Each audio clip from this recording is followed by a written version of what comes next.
Welcome back to the show, everybody. Check out these headlines we have for you this morning.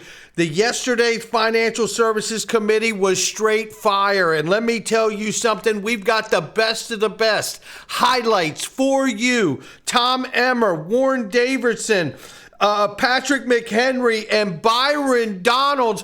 Everything you need to see, ladies and gentlemen, and so much more. Somebody roll that beautiful intro.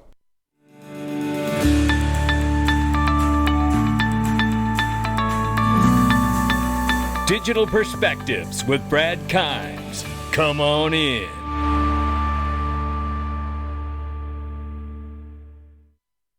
Welcome back to the show, everybody. You can follow us on Twitter and YouTube for exclusive content. Right now, $1.28 trillion market cap for crypto. We're off by 4.2%. Right now, Bitcoin 29,200 plus, Ethereum 1980 and change. And we see Tether market cap 81.2 billion plus. Watching it closely. 49 cents per XRP. We've lost 4.7% in the last 24 hours and 3.9 on the 7-day. Let's take a look at this, ladies and gentlemen, because spirits are high regardless of price. Right here is linked to talking about getting incredible world-leading AI companies, private equity right on the platform. Take a listen. I tell you, what a time to be alive. Take a listen. ChatGPT reached 100 million monthly users in January and showed us just how advanced artificial intelligence has become. And now, Elon Musk launched an AI company as part of the billionaire's plan to create a new super company. Microsoft and Google have even shifted their corporate strategies and are investing billions into AI. Don't miss your chance to invest in AI companies available on Link2's platform. Samba Nova built GPT banking, Cerebras Systems builds the fastest chips in the industry, and Standard AI has transformed retail as we know it. No more needing to wait in lines when you check out. Visit Link2.com to invest in the AI companies building the new infrastructure layer for the global economy. Invest today while they're still available on Link2's platform.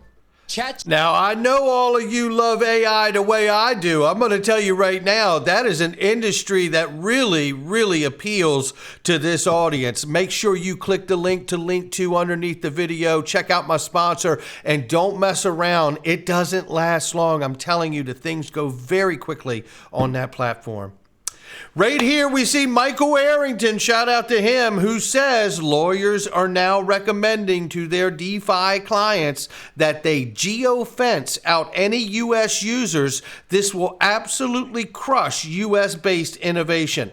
You know, I've personally experienced this in a business I was in before being a YouTuber, and I can tell you that what we see here is the government flexing, right? And I want you to understand just how easy it is for the government to flex. I've said many times about Bitcoin, for instance. They could tax it or regulate it out of existence if they wanted to. Here you can see with DeFi, what they're saying is they're suggesting if you geofence U.S. users out of the DeFi, then you really have crushed the whole idea of decentralization, now haven't you? See how easy it is? Head on a swivel. Now, let me tell you something here. I have got a highlight reel, and I put this together. They asked Gary Goldman Gensler at yesterday's Financial Services Committee hearing, is XRP a security?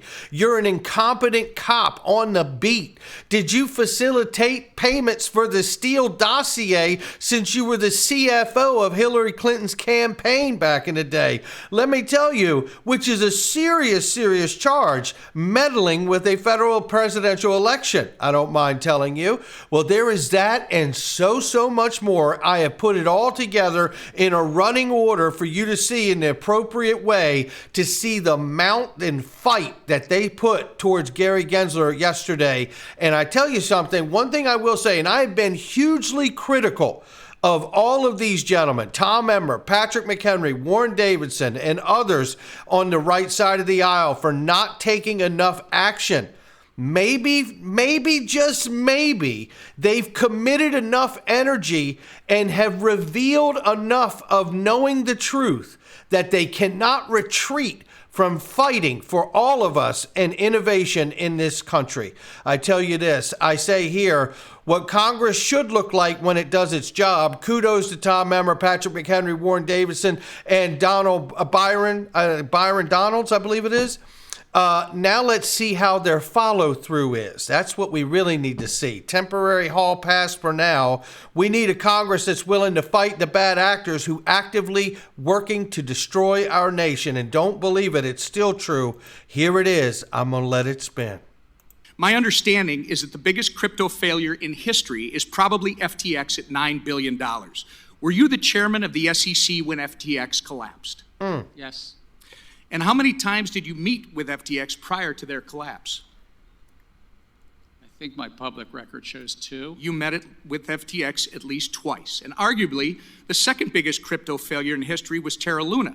Who was the chairman of the SEC when Terra Luna collapsed, sir? We had brought... You were, sir, reclaiming my time. You were. There are 5 members on the commission. Do you believe your speeches and interviews are to serve as the official position of the SEC? I can only speak for myself when I'm speaking. Again, sir, in a statement on the SEC website, you are quoted saying, the Kraken staking as a service enforcement action should make clear to the marketplace that staking as a service providers must register. But again, you haven't provided any rules for how that can be done. I must remind you, your public statements are not regulations. It's not responsible to expect the American people to assume your statements are a substitute for rules. Okay, so do you recognize, how would you categorize Ether then? Look, I think that the general sweep of what Congress did, not just in the 30s, but as amended... I'm asking you, sitting in your chair now, to make an assessment under the laws as exist, is Ether a commodity or a security? Without speaking to any one... I know you've repeatedly said that you're not going to speak to facts. one, except you've spoken to one, Bitcoin. So I'm asking you to speak to a second one, the second largest market cap here. And speaking to the tokens, there's 10 to 12,000. If there's a group of entrepreneurs in the I'm asking middle, about that one. The public is anticipating a profit based on the... I'm asking you a specific question, Chair Gensler. I said this in private. This should be no shock to you. I'm asking this question. Is Ether a commodity or a security? And again, it depends on the facts and the law, and if there's a group of individuals... I'm asking you about the facts and the law sitting in your seat and the judgment you are making. And so, Mr. Chair, I think you would not want me to prejudge because I'm also... But you have prejudged on this. You've taken 50 enforcement actions. We're finding out as we go, as you file suit, as people get Wells notices on what is a security in your view, in your agency's view. I'm asking you a very simple question about the second largest digital asset. What is your view? And my view is if there's a group of individuals in the middle that the public is anticipating... All right, so let me just ask a second question then. Do you think it serves the market for an object to be viewed by the commodities regulator as a commodity and the securities regulator to be viewed as a security? Do you think that provides safety and soundness for the product? Do you think it provides consumer protection? Do you think it serves the value of innovation? I think no should be a very simple answer for you here. I think that uncertainty is bad, is it not? And I think that Congress has said that there's one agency, the Securities and Exchange Commission, under this committee. And you won't answer my question, and you're the head of that agency. So give me a break. Come on. Do you agree with this statement regarding the digital asset industry? The SEC needs additional congressional authorities to prevent transactions, products, and platforms from falling between the regulatory cracks. I think that it's a largely non-compliant field. And Sir, again, I asked you to comply with my questions, and I'm asking you if you agree with that quote. And I'm going to tell you, I'm quoting you from an August 3rd, 2021 article where you, and I believe you told Congressman Hill earlier that you need congressional authority to regulate stablecoins, and stablecoins happen to be a significant percentage of the crypto market. So the question is, when were you telling the truth? To Mr. Hill or to me? Okay, so, but you've already spoken. Have you said anything about Bitcoin? My predecessors and the agency itself has spoken to them. Okay, but you're not willing to do the same about Ether? Okay, so let me just step back.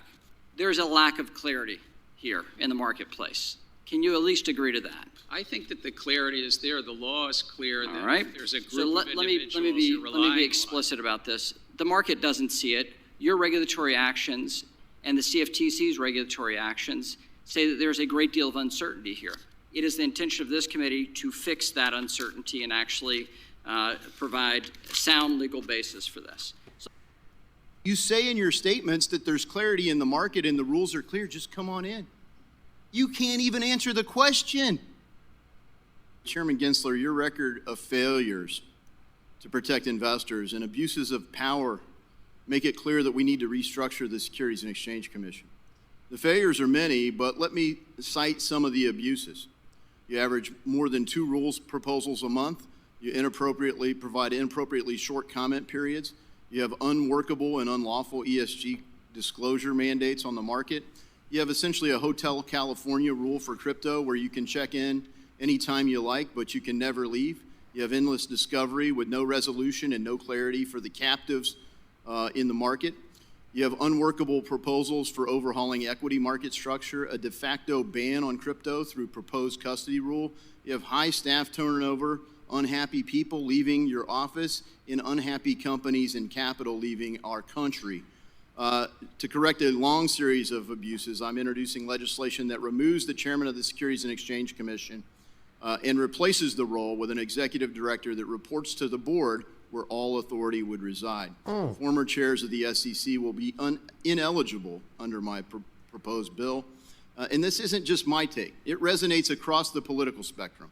The American people want democratic access to capital, retail investor participation. You can't just exclude retail investors from markets and claim it's for their own good. Our markets need to function and flourish, and I yield back. You say in your statements that there's clarity in the market and the rules are clear. Just come on in. You can't even answer the question. Do you say XRP is a security? We're in court and active discussions and litigation on that matter. You're in litigation because you do say it's a security. As you know, Mr. Hill, or to me, you've got to start answering these questions in a more transparent manner, sir. Does it concern you, by the way, that your approach to the digital asset industry is actually driving this industry out of the United States? We're trying to drive it to compliance, and if they're not complying with the laws, then they shouldn't be offering their products. Reclaiming my time.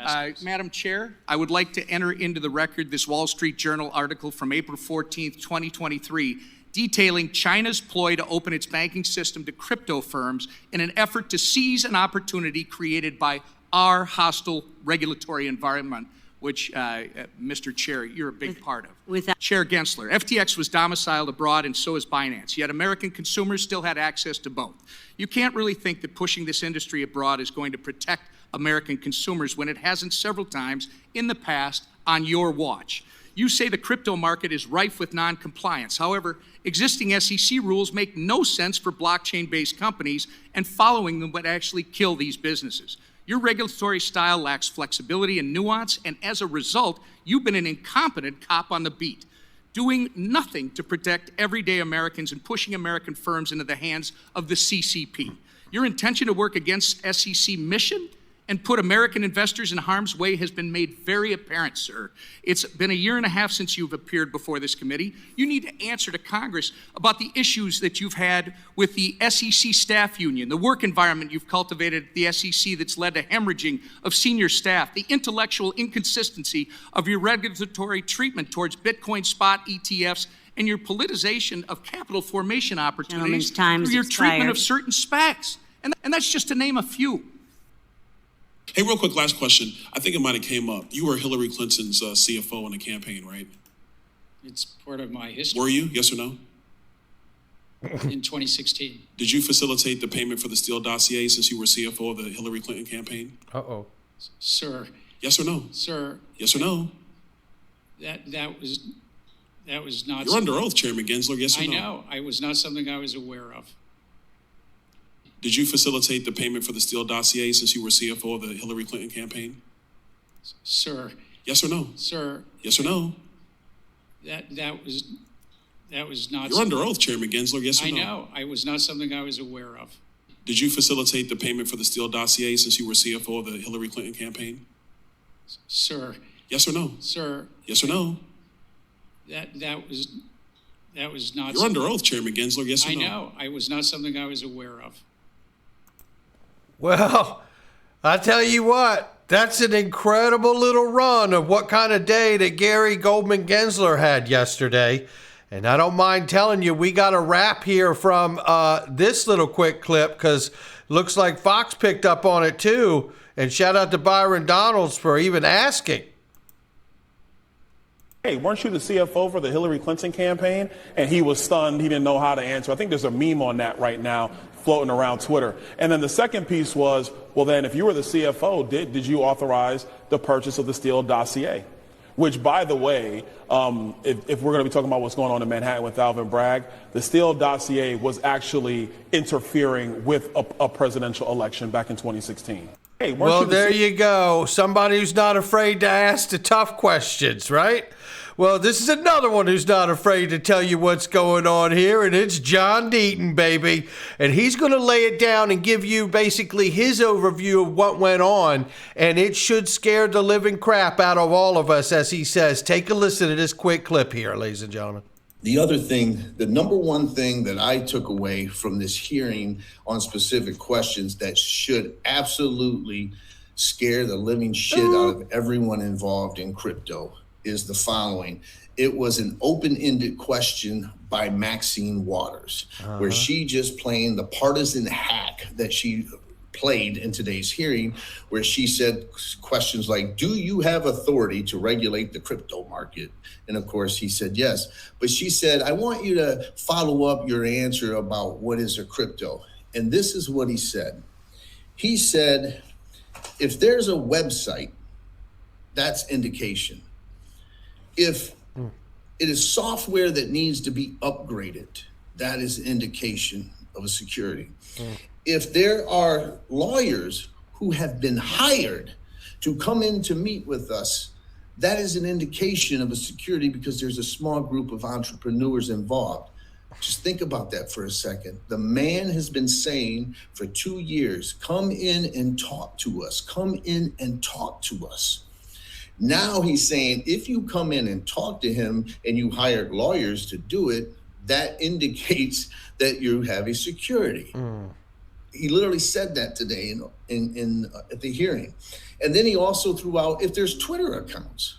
So think about that. Website, Twitter accounts is upgraded, software being upgraded.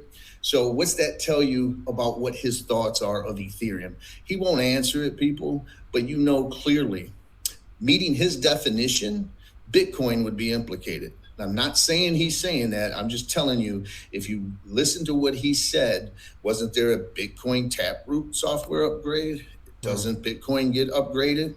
Ethereum upgrade, the Shanghai that just happened? All of those things indicate what we warned at Crypto Law a year and a half ago. Every single token is in danger with this guy. And it really is true. Every single token is in danger with this guy. There's no question about it. And his evasiveness yesterday was so blatantly obvious that he's asked very simply, what is and what isn't security? Is ether security? He won't answer. He refuses the answer. But he's trying to say that there's complete clarity. Well, if there's so much clarity, how come you can't sit and testify and explain where the clarity comes from? What makes one thing a security versus another not? It is despicable, the actions of that man in this office. And I hope to see, as I mentioned before, the follow through from Congress and the right side of the aisle to make sure he gets what he needs. And that's a pink slip and sent home. Look, that's going to do it for me. Not financial advice from me or anyone else. It's just my digital perspectives. I'll catch all of you on the next one.